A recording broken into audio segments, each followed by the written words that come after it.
Lira! Ngunit walang sumasagot. Hanggang sa may narinig siyang kaluskos sa kisame. Unti-unti siyang napatingala at doon niya nakita si Lira. Hindi na ang anyong kanyang inaabuso, kundi isang nilalang na may mapupulang mga mata. May isang kilalang doktor sa baryo. Siya si Dr. Ramirez. Isang respetadong tao sa paningin ng lahat. Mabait, matulungin, at laging handang tumulong sa mga may sakit. Ngunit sa likod ng kanyang mabuting imahe ay may isang madilim na sikreto. Isang sikreto na siyang kikitil sa sarili niyang buhay.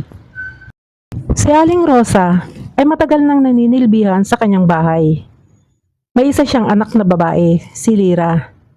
Tahimik, mahiyain at bihirang lumabas ng bahay. Lingid sa kaalaman ni Aling Rosa, ay may lihim na pagnanasa sa anak niya ang among doktor. Isang araw ay nagpaalam si Dr. Ramirez na isasama niya si Lira upang maggrocery. Ngunit makalipas ang maghapon, ay bumalik si Dr. Ramirez na hindi kasama ang anak niya.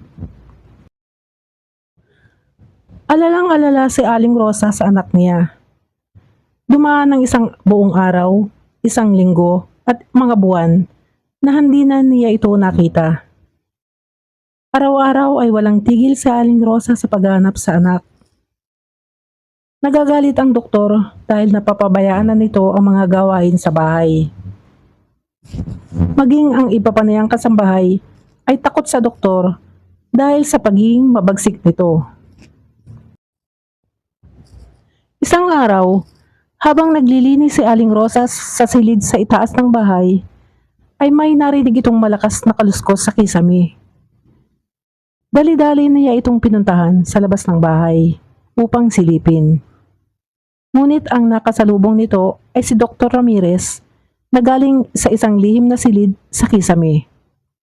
Walang kaalam-alam ang lahat na dito niya itinatago si Lira, ang anak ni Aling Rosa.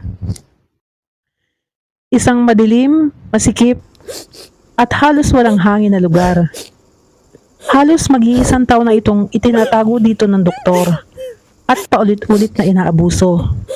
At pagkatapos ay muli niyang ikinukulong na parang isang hayop at isang bagay na walang halaga. Si Aling Rosa na galing sa Capiz ay may ninunong aswang na sa pagdaan ng panahon ay unti-unti nang naubos ang lahi. Habang tumatagal si Lira sa kisame, ay unti-unti niyang nararamdaman ang kakaibang pagbabago sa kanyang katawan. Mas lumalakas siya, mas tumatalas ang kanyang pandinig, at ang kanyang mga mata ay nakakakita kahit sa dilim. At sa tuwing sasapit ang gabi, ay tila may bumubulong sa kanya. Darating din ang araw mo, ang araw ng paglaya. At dumating ang araw na iyon, ang ika-18 kaarawan ni Lira. Sa gabing iyon, ay kakaiba ang pakiramdam niya. Parang may apoy na dumadaloy sa kanyang dugo. At ang kanyang mga kuko ay unti-unting humaba. At ang kanyang mga ngipin ay tumutulis. Ang kanyang mga mata ay naging kulay pula. Siya pala ang magtutuloy ng kanyang lahing aswang. At ang araw na yon, ang kanyang ika-18 kaarawan, ang kanyang pagbabagong anyo.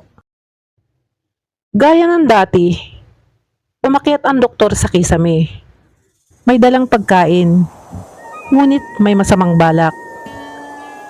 Ngunit sa pagbukas pa lamang ng pinto, isang malamig na hangin ang sumalubong sa kanya. Lira! Ngunit walang sumasagot. Hanggang sa may narinig siyang kaluskos sa kisame. Unti-unti siyang napatingala at doon niya nakita si Lira. Hindi na ang anyong kanyang inaabuso, kundi isang nilalang na may mapupulang mga mata, mahahabang kuko at may ngiting punong-puno ng galit. At bago pa nakatakbo ang doktor, ay mabilis siyang sinugod nito. Ang mga sigaw ng doktor ay umalingaw sa buong kisame. Ngunit walang tumulong dito. At sa wakas, ang matagal nang ikinulong ay nakalaya na.